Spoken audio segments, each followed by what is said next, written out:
Welcome back to the Kevin O'Connor Show. We're talking NBA draft later and breaking down the Charlotte Hornets. But first, I have 5 observations from this weekend in the NBA. Starting off with number 1, was Cam Johnson a mistake for Denver? Cam Johnson this year has not been great. He's dealt with some injuries. He had his worst game of the year most recently against the Minnesota Timberwolves.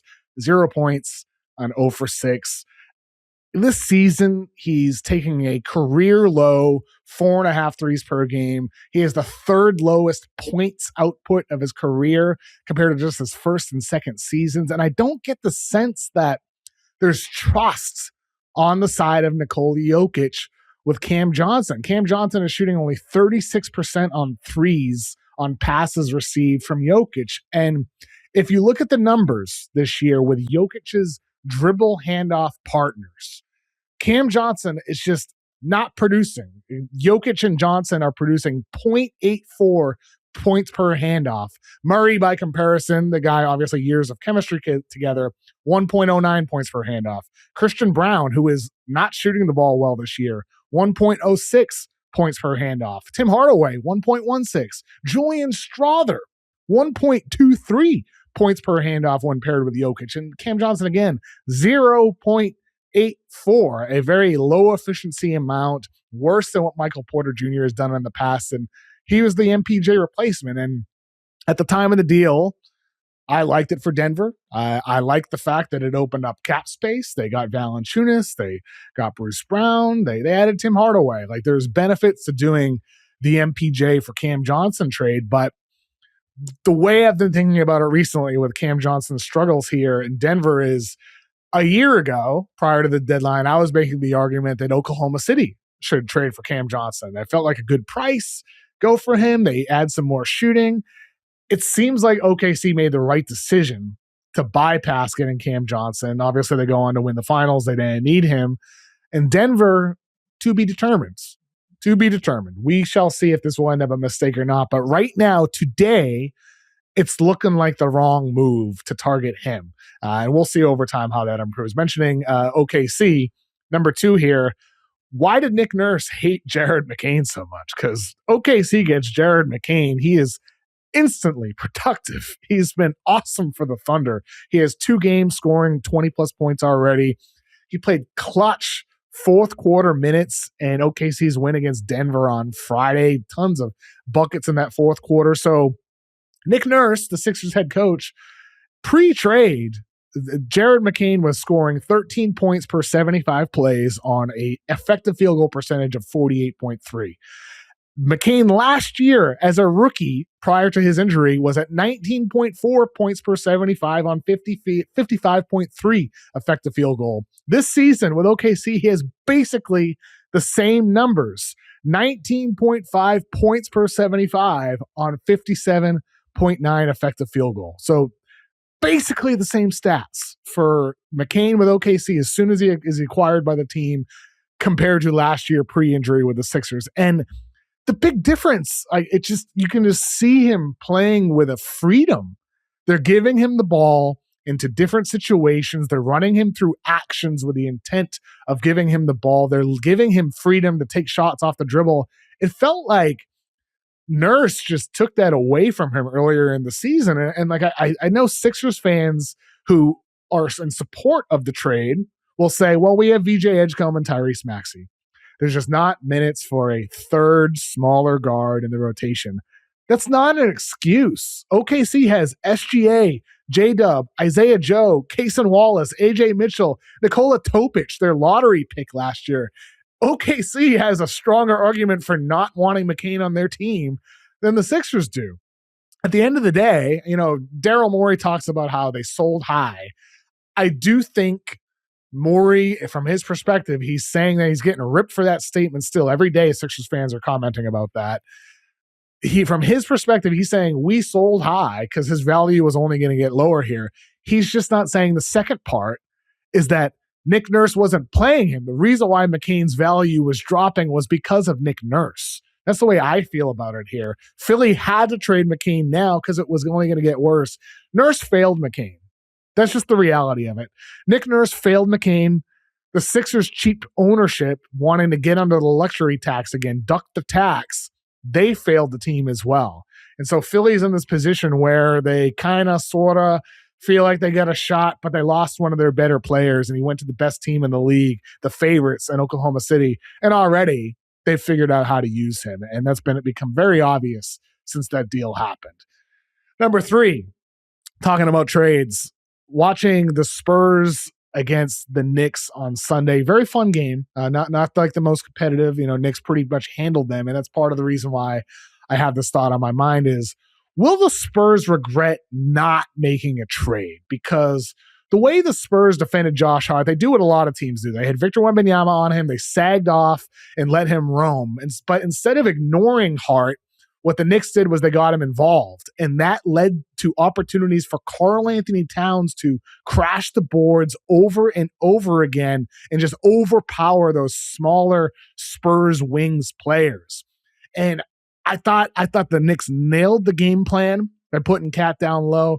They nailed it by giving opportunities to Hart, and the team just swarmed overall. They were constantly on the boards, constantly crashing, looking for second chances. They had 18 offensive boards in the game, 5 of them by Cat, who was tough in that game, really good. And the thoughts were crossing my mind while watching, as it has a few times this year, but especially against the Knicks. The Spurs are small at the 3-4 spot. Vassell and Barnes, they got bodied on the boards. Are they going to regret not trading for a forward, cashing in some of their picks or youth? Could have gotten, Michael Porter Jr. would have been pricey. Could have gotten Trey Murphy, would have been pricey, but you could have made that offer if you wanted to. What about even like an Onyeka Okongwu from Atlanta? Okongwu in lineups with Victor Wembanyama would have been pretty awesome, I think. I would have loved to see that 2 big combination. And I think San Antonio, they're probably doing what OKC did last year, or in the year before as well, where OKC just didn't make a trade. The OKC loses in the playoffs a year prior to winning the finals. They made their changes during the offseason. I think we're in that spot this year for San Antonio where they're like, we're going to stick with what we have and then reevaluate this summer rather than make a midseason trade and risk hurting chemistry. But, Johnson has been so good as a head coach for San Antonio this year. He's pulled a lot of the right strings, but I'm surprised we didn't see 2 bigs in that game against the Knicks. This season, we've only seen 91 total minutes of French Vanilla, Wemby, and Luke Cornett. Only 91 minutes. I'm just kind of shocked by that. It hasn't been great when they've played together, but I mention this all the time. Last year, when Chet Holmgren and Isaiah Hartenstein hadn't played together a lot, they were both injured. Mark Daignault was asked by OKC media, why are you playing them together when it's not always working? And he gave a long, elaborate answer about how, hey, we're in a position where we're evaluating and trying to put these guys in a position so they can succeed in the postseason. Chet and Ihart played 15% of their total minutes together on the court last season. We've barely seen Cornette with Wemby, but I thought that Knicks game showed that there might be a moment where it's needed in the playoffs. And I wish they were using that now. And with Luke Cornett, we know he can protect the rim.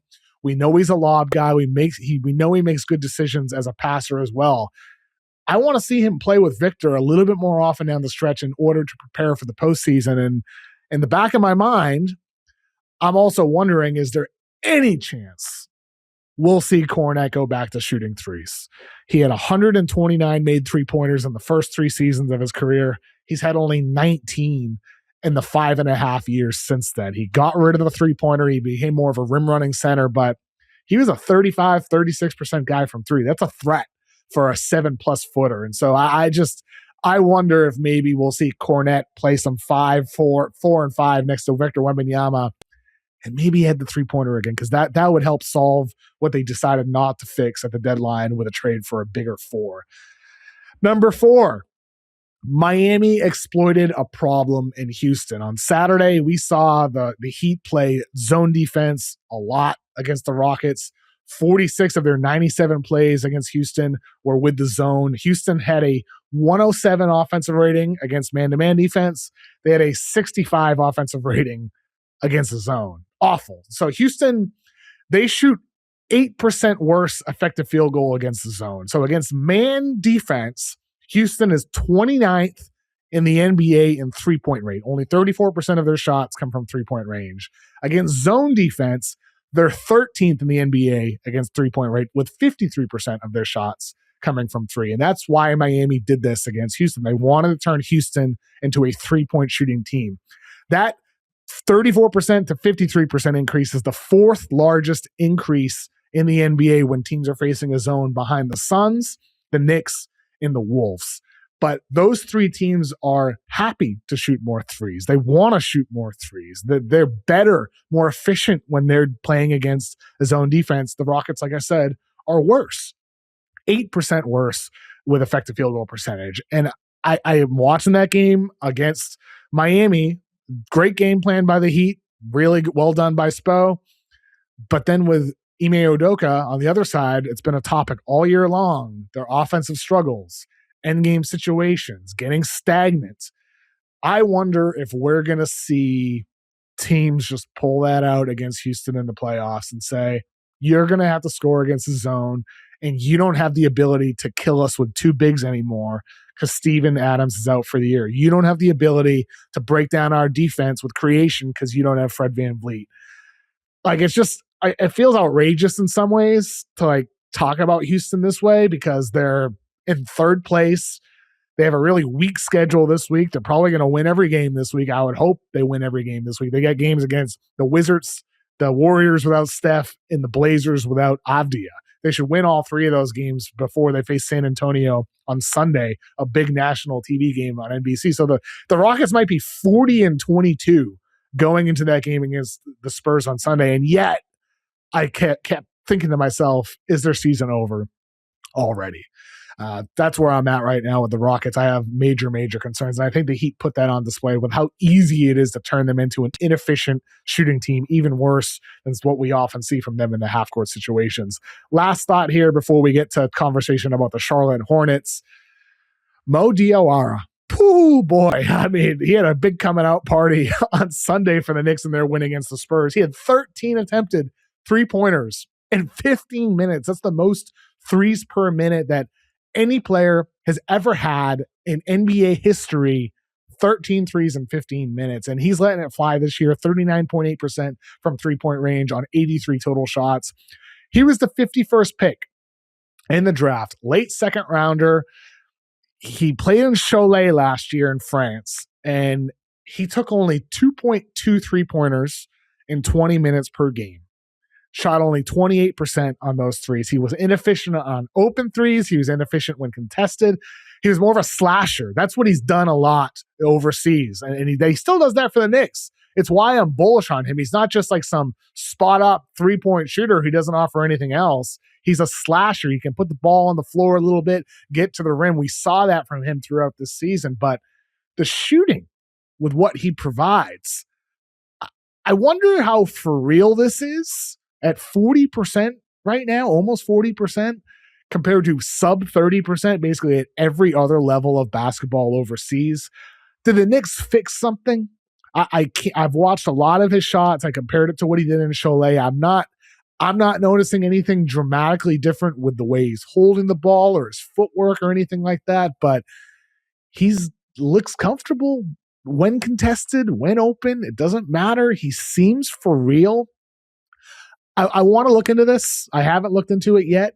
I wonder if there's something changed mechanically with his hands or where he's looking at the rim. I want to look into this and find out more because this sudden improvement to go from a guy that barely ever took threes for years overseas, was a slasher, to becoming a guy that sets the most attempted threes per minute in a game ever.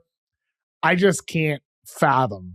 I cannot fathom how we have reached this point with Mo Diawara, but he seems for real, and he looks like a guy that belongs in the playoff rotation. And one more thing before we get to the Hornets, we have some breaking news here. Giannis Antetokounmpo is coming back on Monday night against the Boston Celtics, according to Shams Charania.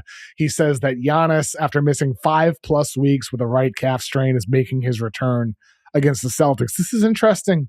It's very fascinating here for the Bucks because they've been pretty good. And they had a really horrible loss against the Bulls over the weekend, a terrible loss. But since they've had Ryan Rollins and Kevin Porter Jr. both healthy, the team's been competitive. They've been racking up some wins. They're still only 3 games back from the Hornets for the 10 seed. And so you add Giannis to this group right now, you can't rule out the Bucks making a little bit of a run here. 3 games back from Charlotte, 3.5 back from Atlanta, 5 back from Miami. I don't think they're going to rise that much up the standings, but don't forget about the Bucks. I know Milwaukee fans probably have some mixed feelings right here because the Bucks, as of now, have the 10th best odds. They can't move up to get the number 1 pick because the Atlanta Hawks have the rights to swap that pick. But New Orleans and Milwaukee both have top 10 odds. The Bucks could end up with 2, 3, or 4. And if they slip into the play-in and win a couple games and get into the playoffs as a 7 or an 8 seed, well, that chance is gone. And that chance might be what actually sets your team up for a bright future post Giannis or a continually bright presence with Giannis Antetokounmpo moving forward if he decides to stay in Milwaukee. That could be your best bet to get a star player in a trade or a young star player to grow with Giannis. And so if I'm a Bucks fan right now, I'm like, oh, geez, I hope we stay in the lottery. It's not like we're going to win in the postseason. But at the same time, who knows? Who knows when you have a player of Giannis's caliber? I just don't see this team going anywhere. So I'd be rooting for the lottery still. But we'll see. We'll see what happens. We get Giannis back on the floor and the Bucks playing some of their better basketball of the year until that Bulls loss, which was scratch it off. That was an embarrassment. But other than that, they've been playing a lot better as of late. So we'll see. With Milwaukee, will they catch Charlotte or one of the other teams in the play-in currently as the 11 seed, 26-33 on March 2nd with Giannis Antetokounmpo coming back. Speaking of the Charlotte Hornets, my friend JoeWo, he's a Warzone streamer. You can find him on Twitch. Him and I have been friends for a few years now. He's a big Hornets fan, really knows basketball. He's played basketball in his life as well. I wanted to bring him on and talk Charlotte. So him and I get into that coming up. And then later I get Ben Pfeifer to talk NBA draft. But right now, let's talk about the hottest team in the NBA, the Charlotte Hornets, with JoeWo. All right, now joining me to break down the hottest team in the NBA, the most fun team in the NBA, the Charlotte Hornets. It's JoeWo. Joe, how are you? I'm doing phenomenal, man. I'm so glad to be here. Big fan of you. And I'm stoked to talk about Charlotte. And dude, they've been balling, man. I'm stoked. They've been absolutely balling. We'll talk a little bit about you with Warzone and streaming and all that a little bit later. We're going to start off with NBA, though. The Hornets, they have the NBA's best statistical lineup. It's hard to fathom, Joe, that we're at this point, but the 5-man lineup of LaMelo Ball, Brennan Miller, Con Knipple, Miles Bridges, and Moussa Diabate have the best net rating of teams of lineups with 200 plus minutes. They have a 136.8 offensive rating, a 107.3 defensive rating, number 1 in the NBA with a 29.5 net rating, ahead of the Pistons, Suns, Wolves, Rockets 5-man lineups. Who could have seen this coming this soon, Joe? Nobody. And it's funny because for years, people, I'd be embarrassed to tell people, yeah, I'm a Hornets fan. And they're like, oh, man, they feel bad. And now I'm like, finally, I'm like, we're getting a good team. We're healthy, which has been, I think the number one problem is it's been tough to have a good 5-man when every other game, or especially year with Brandon Miller, there's always something going on. And now that we have a healthy roster, Charles Lee might be contender for coach of the year. I'm like, dude, we're balling. And I'm just stoked, man. Finally, I have a good team I can root for. And come on, man, I'm stoked. I mean, how old are you, Joe? I'm 28. So you're 28. Basically, your whole life, the Hornets have sucked. They've sucked. I mean, a couple Kemba years were all right, but I think most of the time, anytime I say Hornets, average at best, right? Average at best. And anytime I've ever said Hornets, people always feel bad. And any game I've ever gone to, until I would say this year, I always feel bad for the players because everybody in the crowd is cheering for the other team they're playing more than the Hornets. And I'm like, this is terrible, man. And now we're finally getting to a point where there's actual Hornets fans and the games are getting packed. And I'm just stoked, man. What has the crowds been like there? Because I haven't been to a Charlotte Hornets game for what it's worth. I've only been to Charlotte two or three times, but it was for All-Star Weekend back in 2017, 2018, whatever year it was. And obviously that's not a Hornets game, but I've never been to a Hornets game. What are the games like now? Is it a good crowd? It's a good crowd now. First of all, we definitely have to change that. So we got to get you out to Charlotte. We got to go to a game, maybe playoff game. You never know, but we got to get you out to a game. And it's so much better now because I've been in the past probably 4 or 5 years. And most of the time, if they're ever playing any team, there's more fans for the other team superstars than the Hornets. And honestly, like as a fan, I would feel bad because I'm like, imagine playing for a franchise and knowing that people are coming to watch the other team play more than the Hornets. And now it's been so much better that there's actual like Hornets fans out, and I've been seeing like actual Hornets jerseys like any place I go. And I like that because I'm like, now it's actually creating a culture of people that care about the franchise and care about the player base and just players in general. And I'm just happy for the Hornets, man. Finally, they're trending in the right direction. I mean, the thing is, like, part of the reason for their success is they shoot a ton of threes. You know, Charles Lee was an assistant with the Celtics. They're 4th in the NBA in 3-point attempts, 3rd in the NBA in 3-point percentage. But also another thing, again, like some of these recent champions, the Thunder and the Celtics, that these teams have, the quality that those teams have is flexibility with lineups, but also just creation from all over the floor, like LaMelo and Miller and Bridges and Knipple and guys off the bench, Sion James and Josh Green. All these guys can shoot, dribble, and pass and make quick decisions. And that's why I thought earlier in the year, the Hornets were one of the funnest teams in the NBA. They were fun. They sucked, but they're fun to watch. And now, they're good and they're fun. It's translating. What's the difference you think between that early season fun that wasn't leading to winning and now the current fun where it's a lot of winning? Well, I just think also because they're so young, they're just a fun team to cheer for. I think they're the 2nd youngest team in all of the NBA. So I feel like it's just a fun team to cheer for. And obviously, as time goes on, they're going to learn like how the team can mesh together and how they can play together because they are so young. I mean, now, especially threes, everybody loves that. I mean, obviously, some people are like, I'm so tired of the NBA being just ruined by 3-pointers, but I love to see it because they're just they spread the floor so well, especially Khan. I mean, that guy, I'm not going to lie, as they first drafted him, especially like early summer league and stuff, I wasn't the highest on him. I was like, he's good, but I just didn't know. And now, in my opinion, he is the rookie of the year for sure. He's playing out of his mind, and they just spread the floor so well.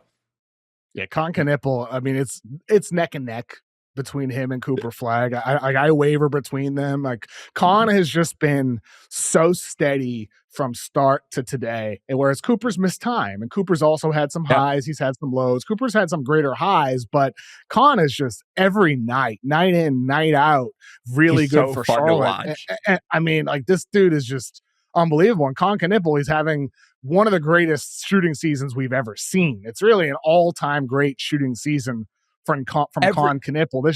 This year, 44% on 8 3-point attempts per game, Joe. Coming off of screens. There's plays where he catches the ball running straight away from the basket, Clay-esque. And if I was going to say the same thing. It gives me Klay Thompson vibes every time I watch him. And 44% as a rookie. Like, we're not talking like a vet that's played a couple of years, like slowly, just like acclimating to an offense. As a rookie, he's shooting 44%. Like, that is insanity. And every time I watch him, he just, like, you cannot leave him. He's coming off pick and rolls. Anybody that is guarding him, I feel like it's a nightmare matchup. I would hate to be guarding him knowing I have to chase this guy around the whole game. And he's putting up, like I said, 44% from 3 as a rookie is just insane numbers. It's historic, really. I mean, like, if you look historically, above 40% on above 8 attempts per game. That's not done often in NBA history. Steph did it 6 times. Clay did it 3 times. Duncan Robinson did it twice. And then a bunch of guys did it once. Dame, CJ McCollum, Buddy Hield, Dante DiVincenzo, Malik Beasley, and Ray Allen. That's of players that appeared in at least 60 games. And so now you get Con Knipple. He's going to do it as a rookie, the first guy to ever do it as a rookie, and his volume's trending up. He's taken nine 3-pointers per game in the month of February. And you mentioned it, Joe. Like when people talk about shooters, and oftentimes when they talk about Con, the Clay comparison comes up automatically. Like when I interviewed Con Knipple last year pre-draft, he mentioned Klay Thompson to me. He's like, I love to play like Clay, and he does play like Clay. But the thing is he's shooting 47.4% on 3-pointers off the dribble. That's the best percentage in tracking data history since 2013, minimum 100 shots. And so to put that into perspective, Clay shot 44.7% in 21-22, 41.7% in 2017-18, and he didn't even reach 100 shots in those years. And so Con, he's running pick and roll too. Like his pick and roll volume is greater than it ever has been for Klay Thompson in his entire career.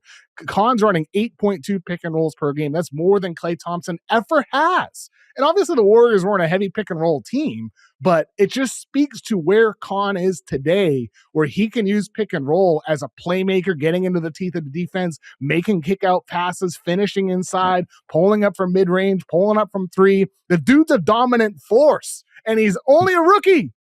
And he's a rookie. And I think it also speaks to Charles Lee and his coaching staff to instill that confidence, again, as a rookie, that you can do that. I feel like most of the time for your first couple years, people play just kind of timid because they don't just have the confidence from their staff to be like, hey, you have the green light. Like, we trust you to do whatever you want. And that speaks to Charles Lee and how he's turned around this franchise already. I mean, obviously, a couple like early years were just rough, but also the Hornets were not healthy until now. So it truly speaks to just how much he's instilling in his players' confidence to play like that, and how just credible it's been for Con now. He is, but I mean, I think he's playing just some of the best just basketball and shooting basketball I've seen in a long time. I thought he wasn't an all-star, but he was like a borderline. Oh, should he be an all-star? Should he be a replacement all-star? And like, I think those all-star games are going to come for him. And Charles Lee, I mean, you mentioned it. He just puts guys in the positions to succeed. I mean, the amount of guard pick and rolls they run and dribble handoffs with Sion James comes in right away and plays a big role. And really, though, like you said, I mean, it was a rough couple of years at first, but they're healthy now, and LaMelo's healthy as well, and his importance to the team is critical to their offense. Like everything I said about Con as a ball handler is fair, but with LaMelo Ball, if you look at I mentioned their 5-man lineup having the best net rating in the NBA.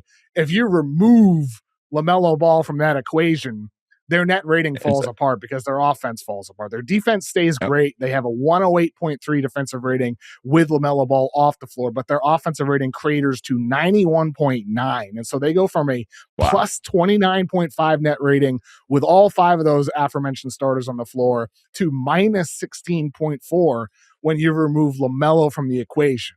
And everybody knows what LaMelo Ball does. Shot creator, dynamic, fun, highlight reel, and all that. But isn't this why you get Kobe White? So when you lose LaMelo and all he provides, Kobe White can come in and provide a little bit of that? I mean, his first game, like his first actual game against Portland, 20 points for his first game. I think he's going to be such a great backup point guard because, again, that does scare me for the past couple of years. He's obviously had a lot of ankle problems, and seeing LaMelo play, it is truly a highlight reel every game. And the shots he takes, I'm pretty sure he's shooting, I think, 37% from three, and it's not like these shots he's taking are like COD, like catch and shoot shots, stuff like that. He's shooting step backs off the dribble, tough shots. And he is really a highlight reel. But also Kobe, I feel like he's going to just be a great player off the bench too. And his first game, again, in Charlotte against Portland, 20 points off the bench. I'll take that all day long. Yeah, ultimately, I think they're filling gaps in the roster, and I think that this team isn't ready to win a championship yet, but they're competitive. I think they'll be a tough out, and having LaMelo Ball, he's one of the reasons for their great success. He's a selfless star. He's willing to pass the ball around. He can score in higher volume when necessary, but he just is on and off. Like sometimes he's hurt, sometimes he's not, and hopefully he can stay healthy. But so far this year, Kobe White's played 54 minutes. Only 11 of those minutes have been with LaMelo on the floor. So they're clearly staggering those two and trying to get Kobe White minutes as the only guy out there. I'm curious, have you ever seen LaMelo Ball driving, Joe? in the real world? I'm not gonna lie. Have you passed by?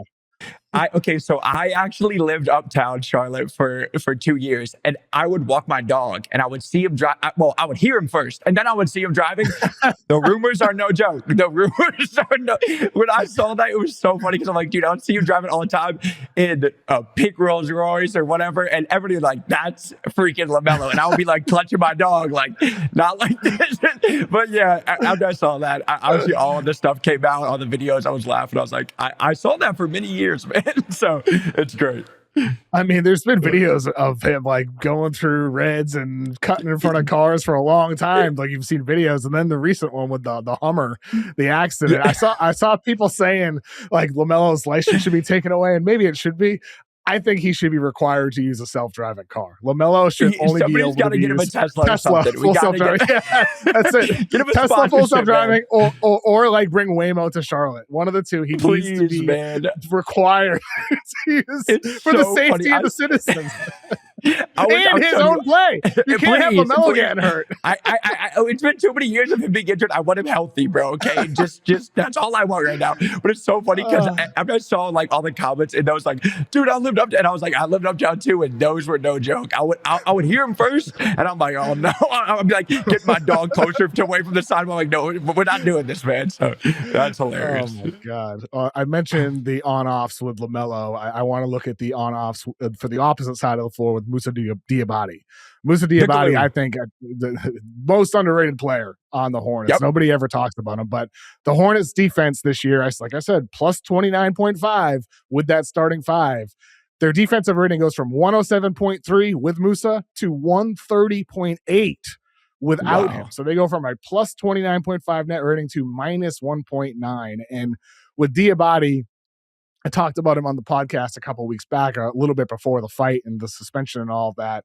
I think it was that episode when we talked about him. And he's unbelievable as a defensive player. This season, Joe, 32 bigs have defended at least 800 pick and rolls. Musa has switched on 27% of those. That's the third most in the NBA behind Bam Adebayo and Nick Claxton.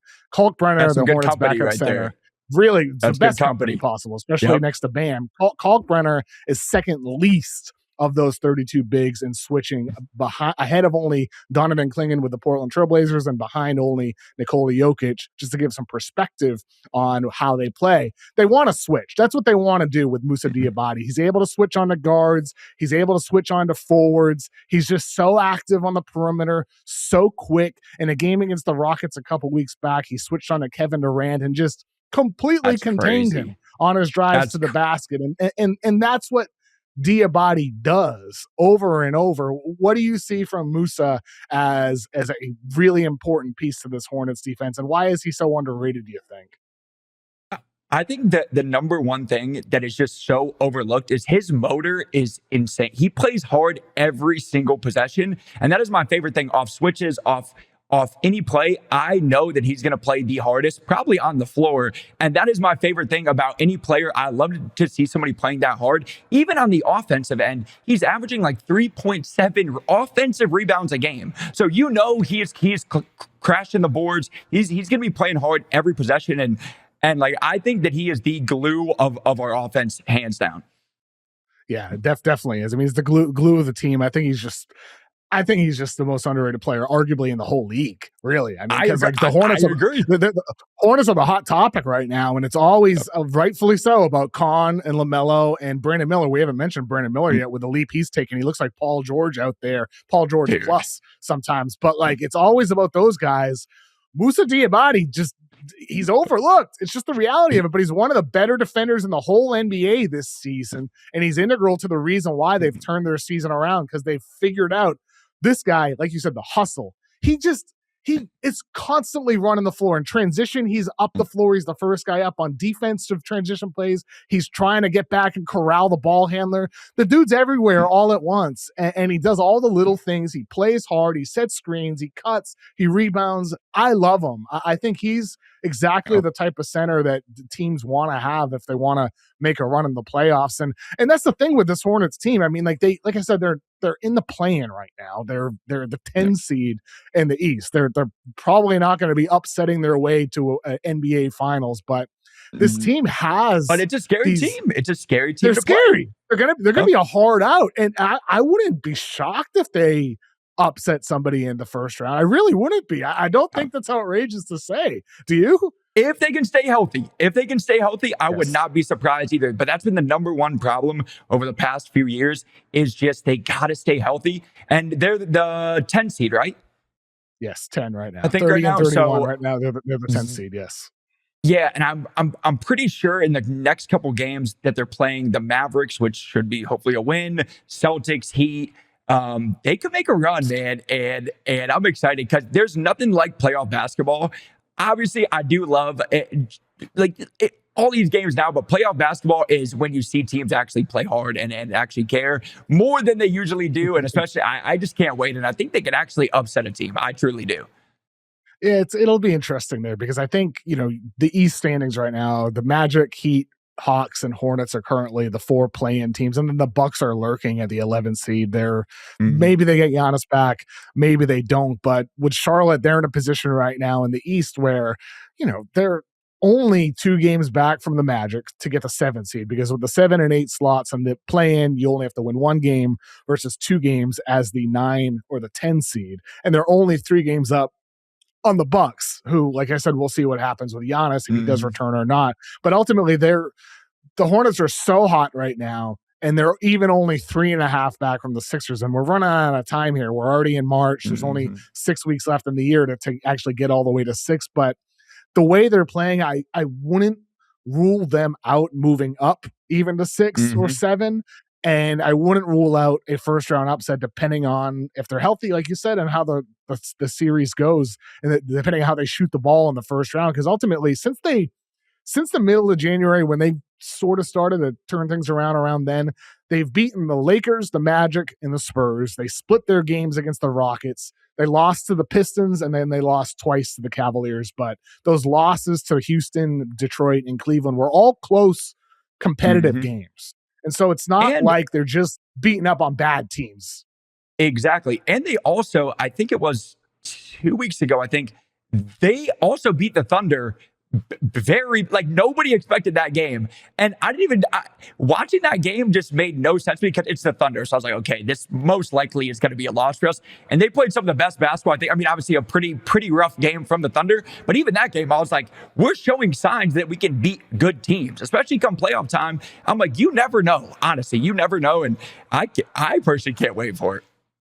Yeah, I think that was like early January or something like that. That was I think that was around the time where I think with OKC it was starting to become, maybe they're not going to break the Golden State Warriors 73 win record, and then the Charlotte game happened, and that's where people are like, oh, it's definitely not happening. It's definitely not going to happen now. And then the Hornets figure things out from there, and I think look, this season's amazing. I hope Charlotte. At first, I was hoping that they would be in the lottery to get a high draft pick again, but now it's like, okay, I hope they go all the way to the 6th seed and they compete and they have a chance to have a first round upset. That's where I feel now. But in all likelihood, the Hornets are not going to be hoisting the trophy at the end of the season. Definitely not going to happen this year, but it's going to end at some point. It's going to end at some point, but the playoff run is looking good. It's possible. It definitely is looking good, but I was kind of hoping that too at the beginning of the season because there's such a good lottery class coming up next year that I'm like, dude, if we could get a freaking AJ or something like that. But now I'm like, okay, honestly, they've been playing great. This is fine right now. I'll take this all day long. Yeah, and I think regardless of when it ends and how it ends, they have 11 future first-round draft picks. They have 15 future second-round draft picks. They have multiple guys on expiring contracts, Bridges, Green, and Williams. They have some sweeteners for deals, Salon, McNeely, Kalkbrenner. The Hornets are in a spot with all the assets that they have and the foundation that they have that they could pursue an all-star or a star role player without losing one of their big 3 pieces, LaMelo, Brennan Miller, or Con Knipple. Is there a guy that you'd have in mind, Joe, that you'd like the Hornets to target this offseason?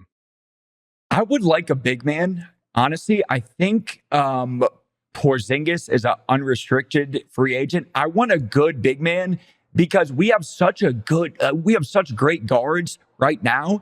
Building around those big 3, I think we're fine for a long time, especially being, like I said, I think we're the second youngest team in the league. So I would love like a good, just big man that can tie in all of our guard pieces would set us fine. I think that's a good point because like Diabate, as awesome as he is, you still want the ability to play with two bigs, and that's one of the things that I mentioned earlier. OKC and Boston, both of those teams, they have a bunch of guys who can hit the ball, can shoot a lot of threes if they need to. And they had two bigs, the Thunder with Hartenstein and Chet Holmgren, and sometimes Jalen Williams as well, and then Boston at the time with Al Horford, Kristaps Porzingis. So I think you could be on to something there with a big, not Porzingis though, because KP, he's got his POTS health condition issues, and the health issues and all that. So I think a big would make sense. How would you feel if, let's say, middle of June, you see a post from Shams Charania and he says, the Charlotte Hornets are among the teams with interest in Giannis Antetokounmpo. Would you be excited? Would you be nervous? How would you feel if that were to happen in June? I mean, obviously it's Giannis, so I don't think any team would ever pass up on a Giannis, but I'd be scared of who we're giving up for that Giannis. Brandon Miller, I think he is eventually superstar potential. Off the table. I think off the table. I think the table. It depends on who we're giving up, but I would take a Giannis all day long, but it depends on who we're going to give up for that Giannis.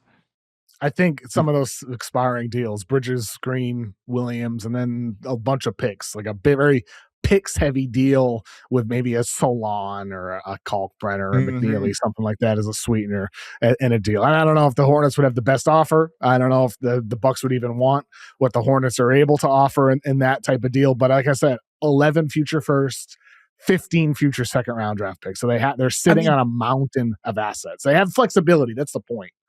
I mean, just imagine a pick and roll combo of LaMelo and Giannis. That might be one of the most unguardable. Like, I couldn't even imagine watching that. That's like a defensive nightmare. So I would love that. I mean, I would absolutely love that. I think to your point, I'd rather a big that can shoot threes though. Cause like then you could play him next to Musa Diabate comfortably. I think I wish, like we mentioned Bam Adebayo earlier. I wish I could go for Bam Adebayo. I wish he would be available. Somebody in that spirit, a big that can shoot threes. That's like an Isaiah Stewart, like for Detroit. Or maybe how about, here's a good one, Onyeka Okongwu from the Atlanta Hawks. I think that's a guy that I look at. I'm like, okay, he can do a little bit with the ball in his hands as a facilitator and DHOs and all that, comfortable, and he can play a little bit on the perimeter, but Diabate can get that covered. Guys like that I'm thinking about for Charlotte.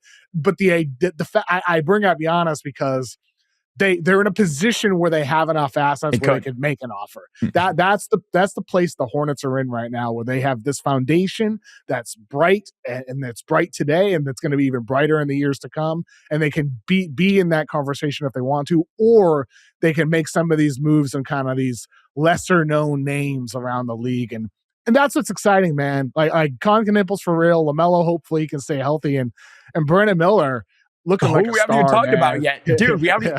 I think he and first thing I gotta say though, I do want to apologize. Whenever we drafted Brandon Miller, I wanted Scoot Henderson, so I would take my L all day. All right, I even tweeted like, we're not getting Scoot. I felt, and then now I'm like, I'm eating my words. I will publicly apologize for that. Brandon Miller is a future superstar. If he's healthy, I mean, he's listed at I think 6'7", but if you look, he looks taller than Miles Bridges and LaMelo. I'm like, he's 6'9".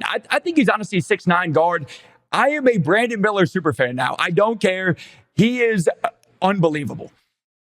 Yeah, he's putting it all together. I think that's just the way it feels like with him this season. Obviously, it was a little bit of a rockier start with him, but last 2 months ish or so, he's basically a 22, 23 point per game guy with elite efficiency from all three levels of the floor, playmaking, defending. The dude just checks every box. And that's why, I get plenty of things wrong on the draft, but I get plenty of things right too. And one of the things I did get right was ranking Brandon Miller ahead of Scoot Henderson. And this was the point that, like with Scoot, he was a 6 foot flat guard. Brandon Miller at 6'7" or so, as a creator off the dribble. When you have that size advantage, provides more value and ways that you can offer make a positive impact to the game. And I think that's what we're seeing this year with Charlotte, and that's part of the reason for their success. He can play with these other guys and play in different roles. It's just, I just love this Charlotte team, Joe, and he can shoot too. I'm the same way. Him. He's shooting 40% since his injury from 3 on 8 attempts at 6'8", 6'9". Like, he could spread the floor with Con stuff. I am like a super fan now. I think he is like superstar potential. Like, here in a couple years, he's great. You and I love basketball. You and I also love gaming. For people listening to this podcast who have no idea who Joe is, he is one of the biggest and best Call of Duty, Warzone, all games streamers. People can find you on Twitch and YouTube and all that. With Warzone, that's how you and I first kind of got connected, because I'm a Warzone fan. I like watching Warzone streamers, and you and Bread and Iron and Bobby Puff and all these different people. I've always enjoyed watching, and rallied a bunch of guys. On Saturday, Joe, I played a bunch of solos for a few hours, and I had an all-time high 6 wins in a row in solos on Verdansk. And boy, it just felt good rattling 6 wins in a row. 6 wins in a row. You're 6 wins in a row. Where's my invite, though? All good. We can talk about that after the pod. Where's my invite? It's fine, though. But 6 wins in a row, you're back right now. I like that. Yeah, it felt really good to have those 6 wins in a row using the heavy EGRT. I love that gun. I love that. I love the proof on screen. Yes, he said we're getting the screenshot in the proof. I'm getting it. I almost hit 7 in a row. You see, I got second in the last game. Second. No. I had a one-on-one with a guy who was in a vehicle, a car. You know what's the spinny Sentry new equipment they have? I don't know what it's called. But he put 2 of those on his car. Sniper. Yeah. That's so cheesy. He had 2 of those on his car. To get second is so cheesy. After that, I'm like, oh man. I know. It was on the hills north of prison. You know what I'm talking about. That's like the worst. That's like the worst area too of all end zones. It's like we're up here, of course. You know. I love prison. Me and my buddies, when we play quads or trios, prison's our favorite. Just sit up top and snipe all game. That's the way. That's who's sniping at me. Anytime I go over there, I'm like, there's 4 guys up there sniping at me, so it's you. All right. Now I know. I know. All right. Yeah, that's awesome, man. Because that's typically the way that I commonly play when I play with my friends. In solos, it's different. I like pushing, being a little bit more aggressive. A little bit of both, depending on what I feel like doing. But with sniping, I like playing more like Iron, pick the power position, hold it down. As Iron has always said, shoot at everything that moves. That's the way I typically like playing with my friends. And that will get you wins over. It doesn't matter how cracked you are, how freaking good you are. If somebody has a better position than you will lose it 9 times out of 10. It doesn't matter how good you feel. It's like, man, I'm fried this game. If zone pulls towards a person that just has gotten there earlier and has played a better position than you will lose it 9 times out of 10 for sure. Now, I thought the other day when I texted you a link to, I think it was a YouTube reel or something like that, of you talking about casuals. What's your thoughts on casuals mode and Warzone? Oh, it's a hot take. I think it is one of the worst things that they have brought to Warzone. Now, obviously, everybody played, I think, in 2020, 2021 Warzone, where there was only 3 different modes, right? There was Resurgence, Normal, Big Map BR, and Plunder. And Plunder was that casual mode where people could just hop on and play and just have fun.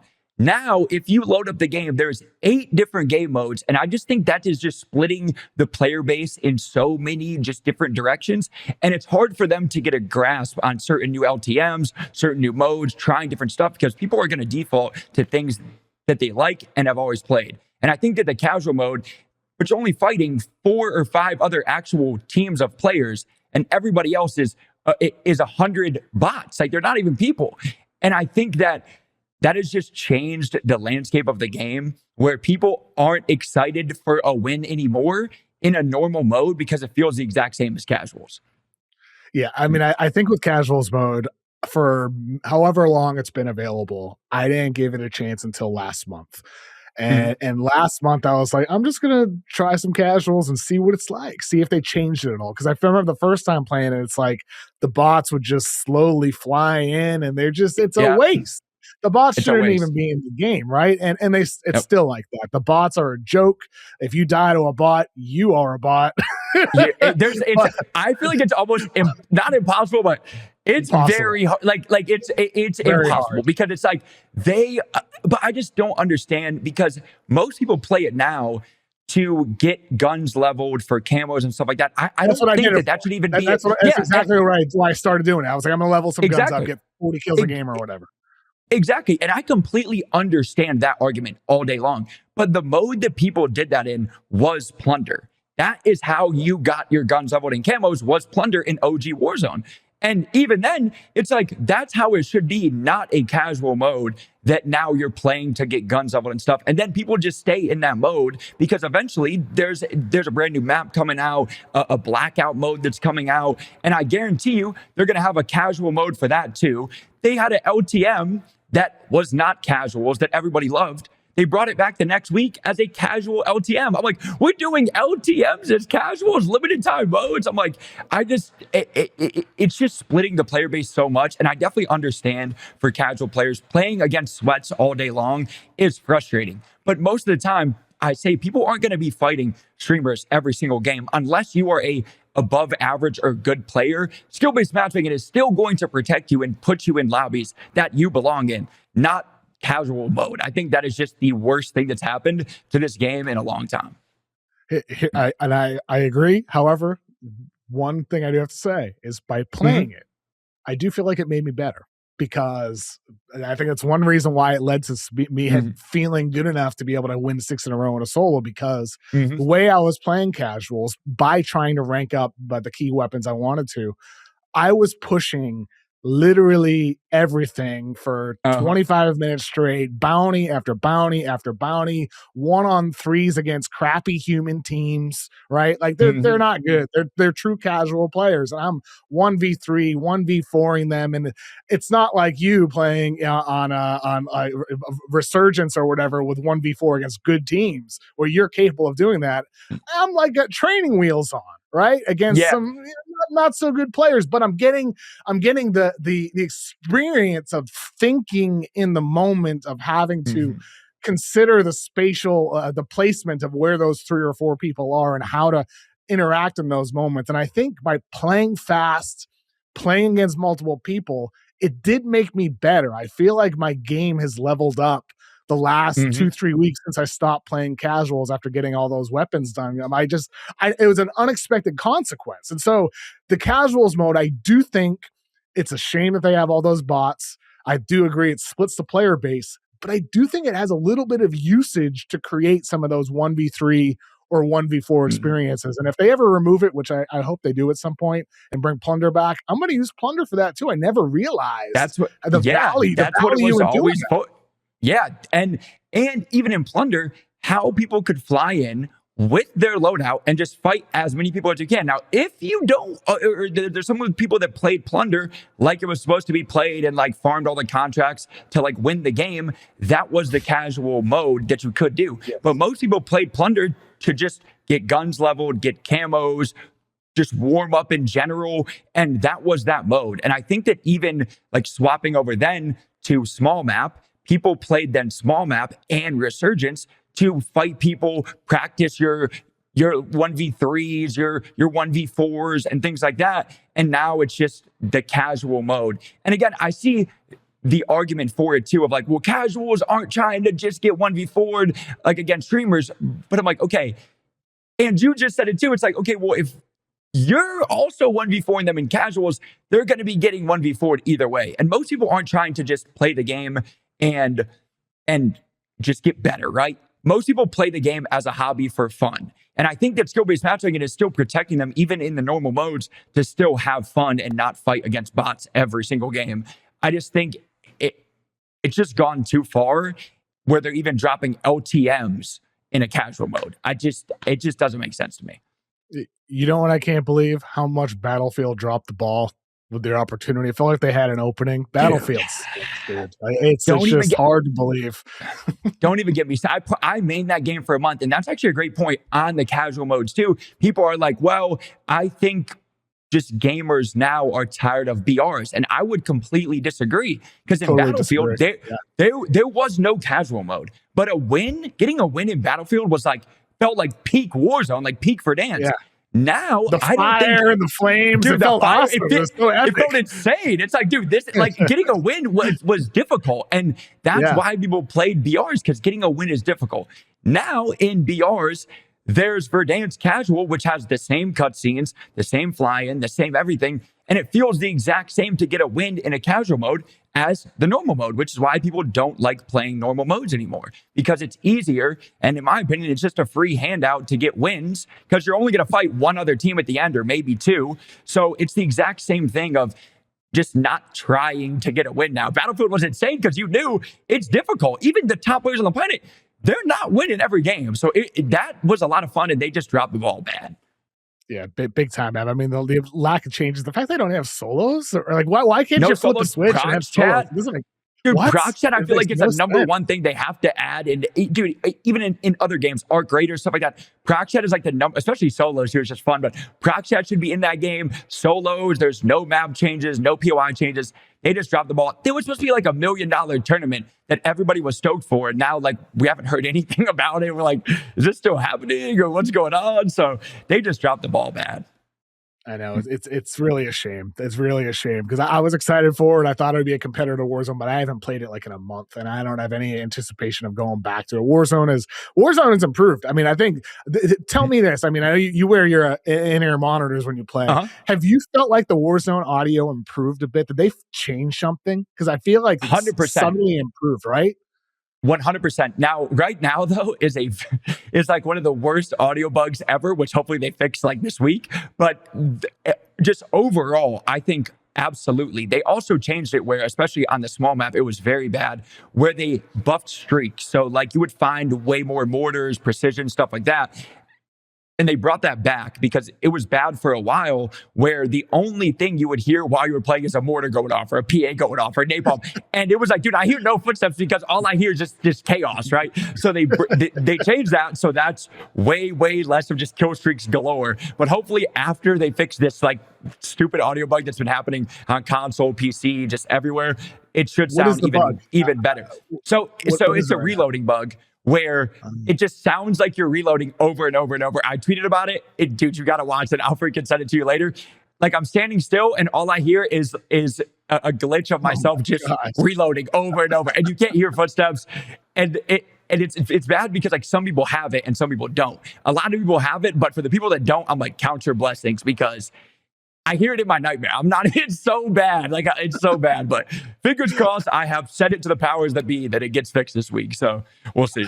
I've not seen that happen yet. Thank God I haven't yet. Hopefully I don't. Dude, you're going to laugh. You're going to be like, I'm so sorry. So hopefully that gets fixed. We're good. Well, Joe, thank you so much for joining me today, man. Always a pleasure to talk to you. Always a pleasure to talk basketball wars. And you said thanks for the invite. It's an open invite to play with Joe. I'm not going to be the one to ask you to play. I'm not going to say, Joe, do you want to play duos with me? No. Listen, there's a sweet camo too for 10 dubs in a row and then 25 dubs in a row. So we got to get you that camo because it's sick. But dude, I appreciate you so much for having me, man. It's a pleasure. And dude, I've been a fan for a long time, so it means the world. And yeah, dude, I freaking appreciate you a ton. Hey, Joe, I appreciate you, man. I'll let you know when I come down to Charlotte, hopefully for some playoff games, and we'll grab some food down there. Absolutely. Yeah. Thanks again to JoeWo for joining me. Up now, we got Ben Pfeifer to talk NBA draft in this week's edition of Draft Class. All right, it's time for Draft Class. Joining me today from Swish Theory, it's Ben Pfeifer. Ben, how are you? I'm doing well. Always excited to talk about this ridiculous draft class that has taken too much time in everyone's head, but I guess not too much time because it's just so many good players. Not enough time. It's going to start taking more and more time. March is here. We're in March now, Ben. We're a couple weeks away from the madness all starting up, and some of these names are going to get bigger. Some guys are going to flame out, but it feels like every single week, it seems like there's another guy where like, oh, it's Kingston Flemings. Oh, well, Mikel Brown has turned the season around. One of the guys that I've always liked and then I fell out of love with was Aday Mara. He is a Spanish center. He goes to UCLA. I was living in LA at the time, and I'm like, oh my God, I'm going to get this lottery pick on campus, like right near me. I lived in Westwood at the time, right in UCLA. And then he sucked for 2 years at UCLA. And then he goes to Michigan, and he's one of the best centers in the country. He's looking like a lottery pick. I know you have him 10th on your board. How has Aday played himself into the lottery this year? What's different for him now with Michigan versus his first 2 years at UCLA?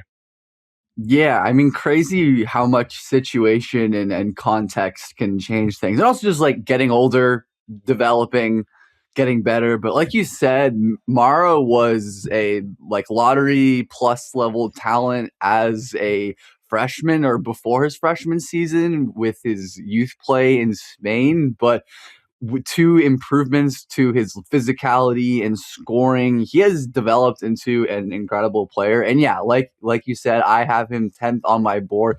Just his blend of passing and rim protection puts him in like really rare air.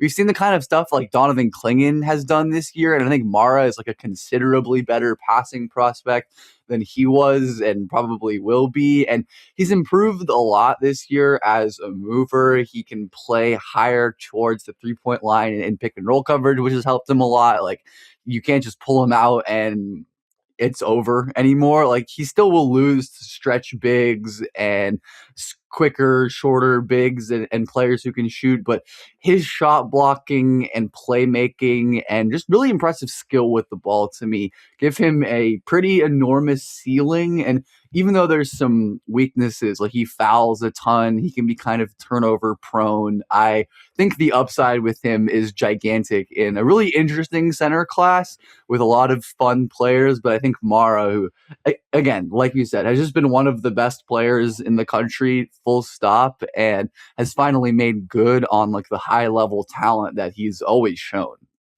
Yeah, I mean, you mentioned the playmaking. That's one of the things it's hard not to love about him. He's not just like some stiff center. He's not just a run and jump guy. Like, did you see the pass he had against Illinois? I think he received the ball kind of on the cut into around, the paint, the wrap around to Johnson. Oh my God!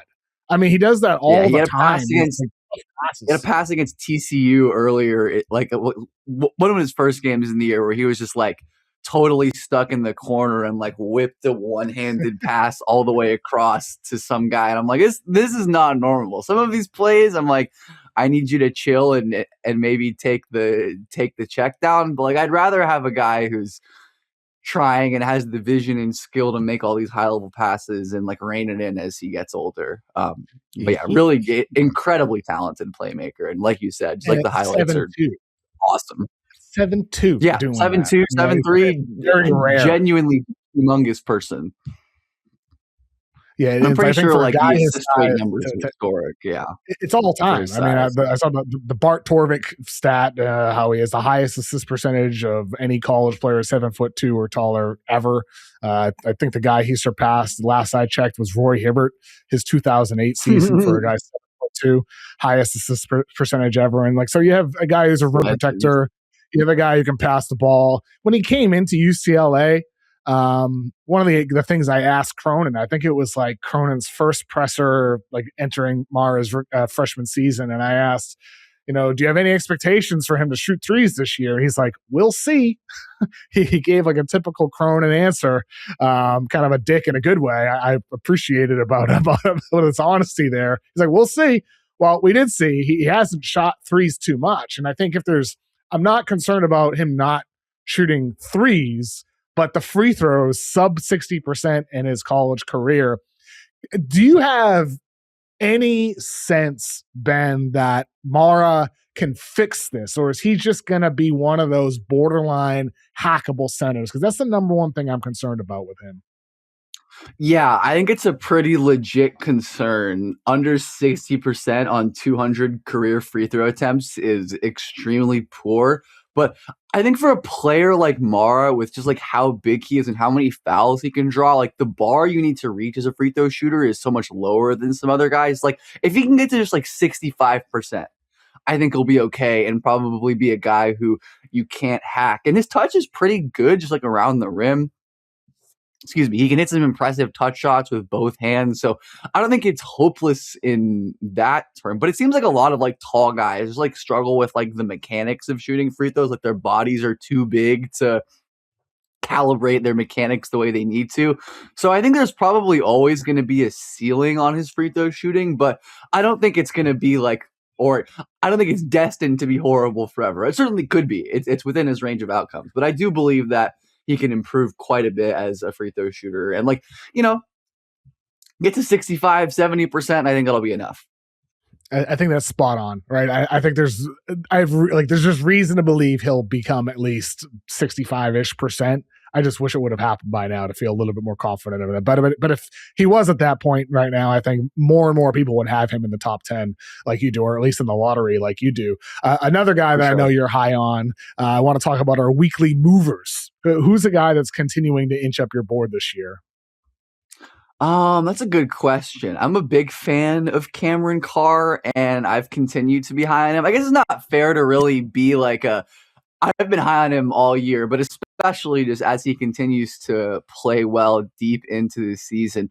Phenomenal 3-point shooter, impressive shot blocker, and that's a valuable combination of skills that we just don't see a lot, like wings who can legitimately shoot threes off of movement, deep range like Carr has, but also legitimately block shots. And it's not just like he can guard the ball and get his hand on a shot. Like, no, he is jumping and blocking 3-pointers. He's rotating like a big man and blocking shots at the rim. Like, super good player who's underrated to me. Yeah, I like Carr a lot. I mean, he's like more than a 3-and-D guy, right? I think when you project him out to the NBA. 3-and-D plus, yeah. Yes, exactly. Do you have a comparison in mind for somebody who's listening to this? They're like, oh, I haven't watched Cameron Carr yet. Who does he remind you of? What's a role at least offensively, the combination of explosiveness and deep range shooting instantly reminded me of Trey Murphy, though I think defensively they're pretty different. Carr, I think, has a lot more potential on that end, but is 6'5"-ish, 6'6"-ish instead of 6'8", 6'9". But yeah, Trey Murphy was the first guy that came to mind when I thought of incredible vertical explosive athletes. Like I remember some insane dunks that Trey Murphy had, like going back to Rice even before Virginia, and also like the crazy deep movement shooting, like sprinting off of screens beyond the NBA line. So that's a kind of approximation. And I think similarly, Carr is like not that impressive of a playmaker, definite limitations as a ball handler. But like we've seen Trey Murphy make incremental improvements to those parts of his game throughout his career. So Carr, I think, is super undervalued.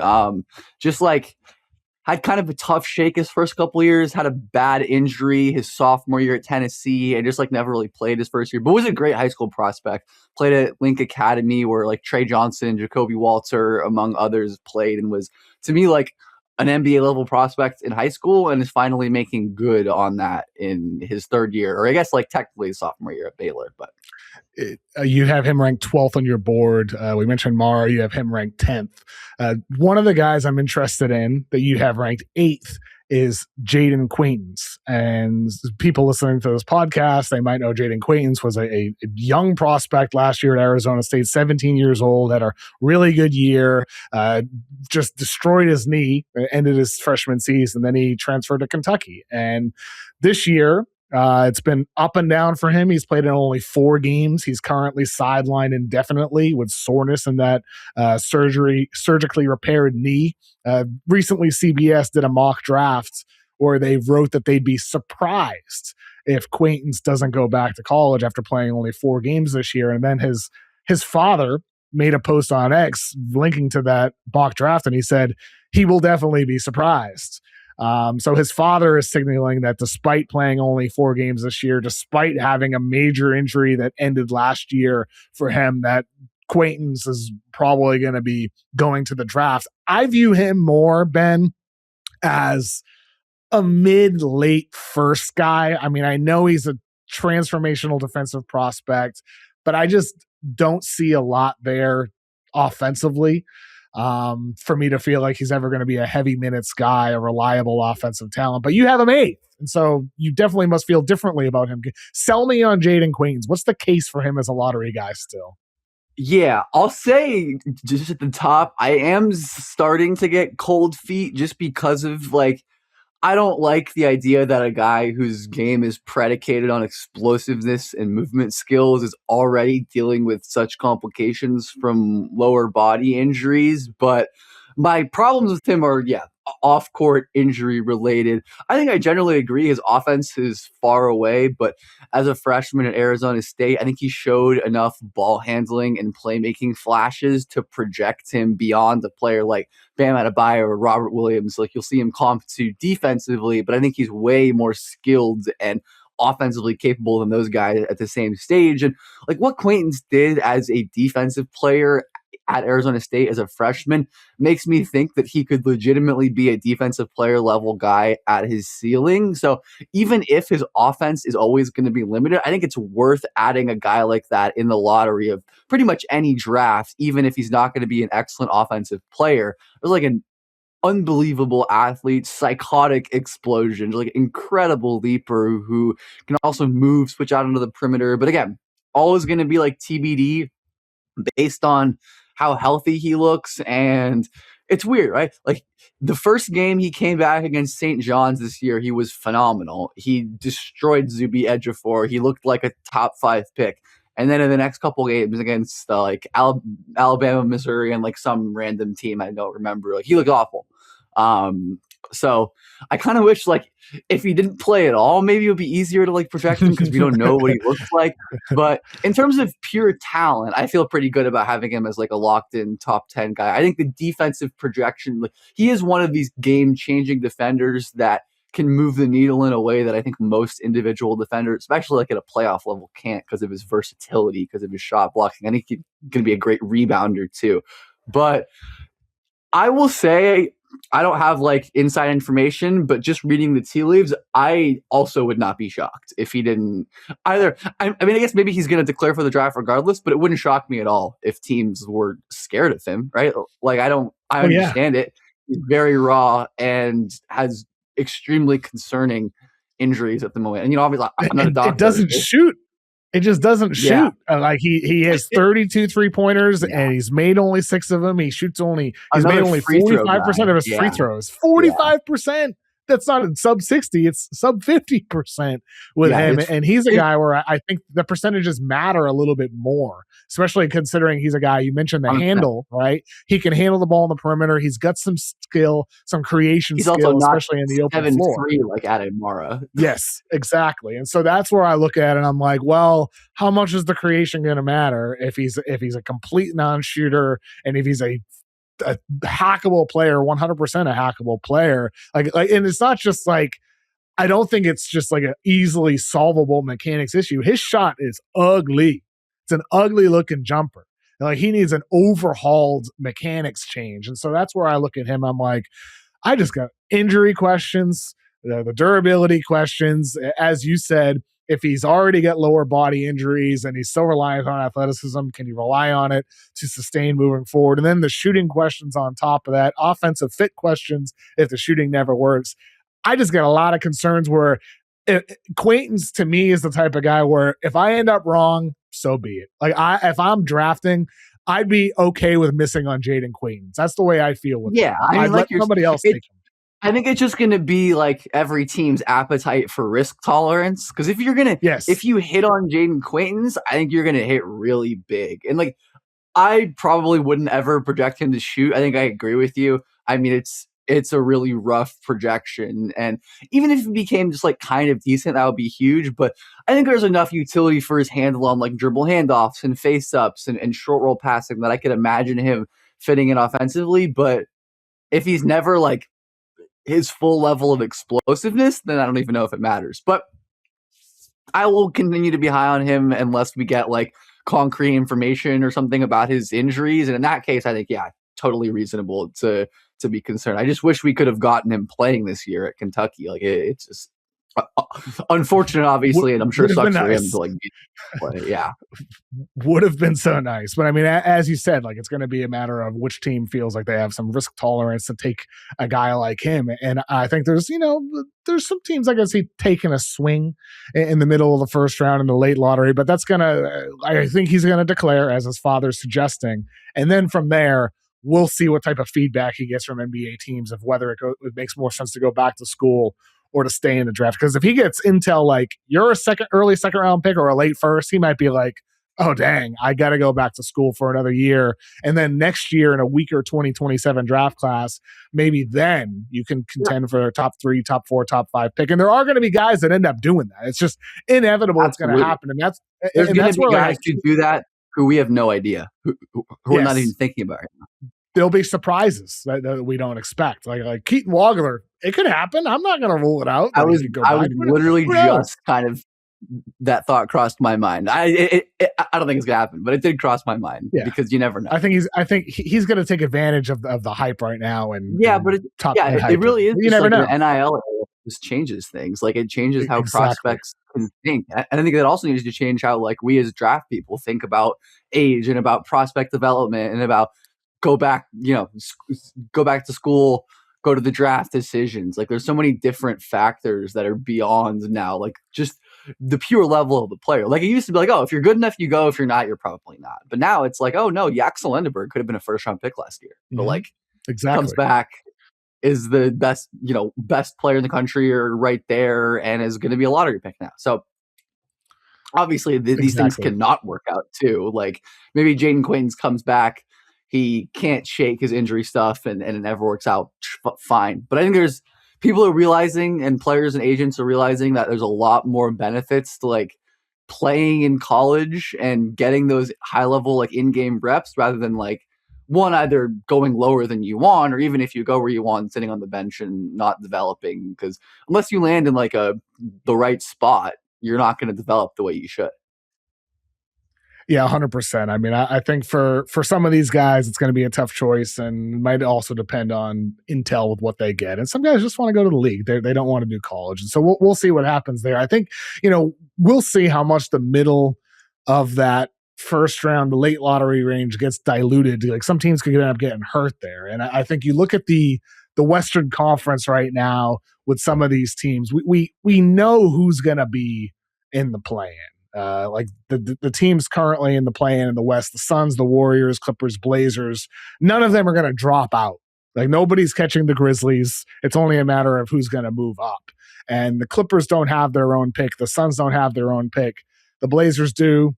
The Warriors do. So those teams do have a little bit of incentive. If Denny Avdia is out for the year with that back issue with Portland, maybe you don't want to slip into the playoffs. The Warriors, Stephen Curry, they announced he's out another 10 days as he's still nursing his injury. At the time when Steph's injury was first announced, I tweeted, "Let the tank begin," as a quote to Shams mentioning the right knee injury that he's dealing with. This was back on February 19th. And a bunch of Warriors fans, understandably so, are like, how? Like, you can't tank. There's no chance you can get out of the play-in. I don't mean get out of the play-in. I mean stay in the play-in, and stay in the play-in at the spot where you can be a team that loses once and you're out, and then you might have the 10th or 11th best odds. That's what I mean when I say maybe it would be better for the Warriors just not to bring Stephen Curry back and get a chance to move into the top 4. Like you talk about adding to Stephen Curry and Jimmy Butler and Draymond Green and how old they are, and talk about having organizational flexibility. If I'm the Warriors, I want that chance to move into the top 4 personally, instead of getting shellacked in the first round by OKC or San Antonio or Denver, whoever the opponent would end up being in the first round out of the play-in. I want a lottery pick if I'm the Warriors, but there's no guarantee, obviously, with the 10th or 11th odds or 12th odds, you would move into the top 4. You might just be picking there. Is there a player that, for Warriors fans, to think about that you would love as a fit next to Steph Curry in this core as a more successful second timeline guy than James Wiseman or Jonathan Kuminga? Who do you have in mind? Yeah, let's I think this would be a good chance to atone for the two timelines thing and just like pick good players or get high level talent for whatever era comes after Steph, Jimmy Butler, Kristaps Porzingis, Draymond Green. But I really like the idea of them adding more juice to their backcourt, and LeBaron Philon is a name that I have as like a lottery plus level grade that continues to be available in that range in mocks and big boards. And I like it because Philon is this year one of the highest usage effective creators in the league. I mean, last time I checked, he was 30 usage, 60 true shooting, has been basically all year. Phenomenal player on the ball, incredible stop start, great handle, improved shooter. But like for most of his career, his freshman year at Alabama, was a very successful, like off-ball complementary player. So I don't think he'd have any trouble fitting into that kind of role next to Steph Curry, next to whoever. He's a great cutter. He's improved as a catch and shooter, but also has this ceiling to me as one of the most impressive creators in the league. So that would be a very cool one for the Warriors to add. For me, I like the idea of the Warriors kind of not necessarily like abandoning the win now timeline. I just have a hard time seeing this extremely old core staying healthy enough and like realistically making a playoff run together. Obviously, I think you always have to accommodate Steph Curry to some level as long as you're actually, in the business of trying to win basketball games with the Golden State Warriors. I also like the idea of them taking a center, a big guy. Again, all of their centers are super old, or like Quentin Post. I like Patrick Gongba a ton. I think he makes sense as kind of, playmaking big. The Warriors love.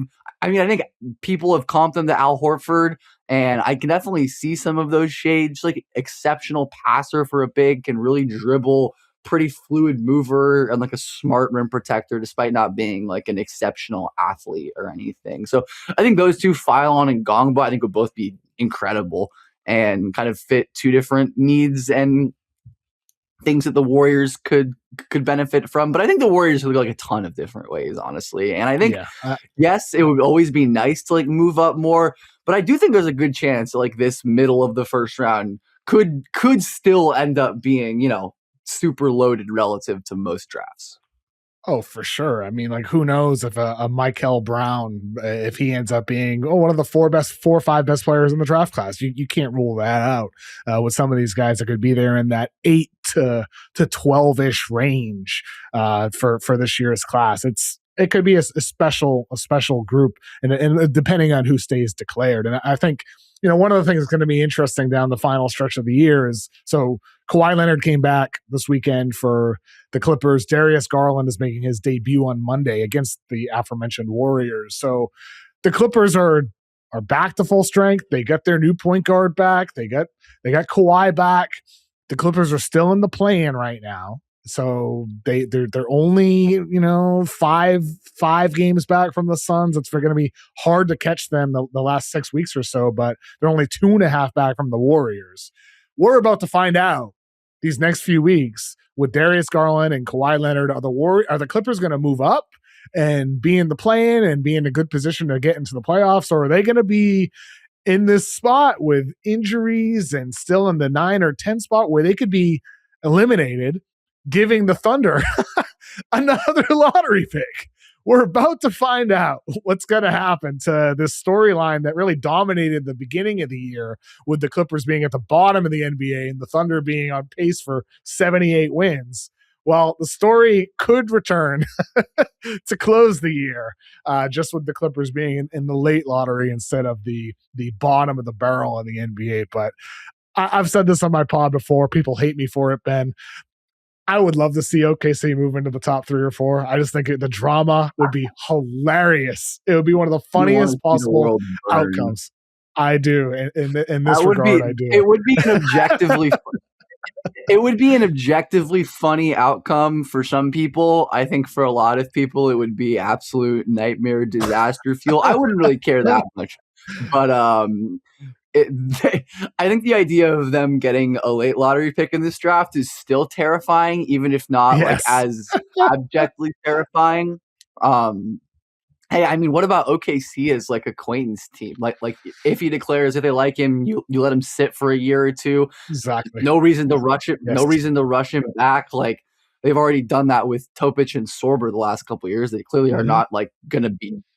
Honestly, like kind of an inefficiency they can use because like they can't play these guys anyways. Really, like OKC isn't gonna have the room to play whatever. Like unless they get like a Darren or Cambuser, like whatever. If they get a top 3 pick, they're gonna find room to play that guy. But if they get a lottery, late lottery pick and it's someone like, I don't know, like a Quaintance or like an Ament if they like him, even though I don't think they'd probably like Ament. But yeah, I think that is a terrifying proposition because like I said, I think this area of the draft is pretty strong. And I think there's a bunch of different ways they could go. Like Yaxel Lendeberg would be a man. Instant Yaxel and OKC. Oh my God. Any of the names you throw out, any of them are scary. They're by scary. Far the oldest. Sam Presti. I've done a lot of research on like the Presti draft history over the years. I believe he's only drafted 2 23-plus-year-olds in his entire history as a GM, and those were Sasha Khan in 2008, I believe, and Keontae Johnson a couple years ago. And those are both second-round picks. So he's like, it would be a complete outlier based on his history to take Yaxel, but also like it would be so good. And the Thunder are in a very different place. So part of me is like, I don't think they're going to do it because I think they trust their principles and they believe in their philosophy. Like, understandably so. It's gotten them this far. I get it. But man, just like that missing piece, like big wing forward defender. He's a huge add on the offensive and defensive glass, which is probably OKC's like biggest macro weakness still in certain matchups. Yeah, I mean, that would be unfair. That would be completely unfair. I mean, even like a Koa Pete, like all his struggles as a shooter, you put him in OKC and hopefully help him improve. No rush, like somebody like that, and see if he turns into something. That's the thing. Like you're hitting the point. They can get a really good player at 10, 11, 12, or 15, wherever that pick ends up. If it moves in the top 3 or 4, obviously that's incredibly scary. People would be raging and very sad and disappointed and all that. But my point is that OKC is going to get a good player, whether it's in the top 4 or whether it's in the middle of the first round. And I just would love to see the drama to see how it plays out. Same with San Antonio with the Hawks pick. I would just love to see them. I'd love to see them both move up. It would just be a hilarious outcome if that happened come lottery time in May. We have 2.5 months until then, 3.5 months, almost 3 full months until the draft. Ben, please let people know where they can follow all your work. Yeah, thanks for having me on. Just at BJPF on Twitter, my name, Ben Pfeifer on YouTube, pretty much where I'm going to be pumping out content, written video up until the draft. But yeah, I am as enamored with this group as pretty much everyone else. I do think even after like the deadlines for returning to school, it's probably still going to end up being a really strong class, even if it's not going to, obviously we don't know. And there's going to be, like we said, some people returning that we just have no idea. Yes, absolutely. Ben, thank you so much for joining me, man. Keep up the good work.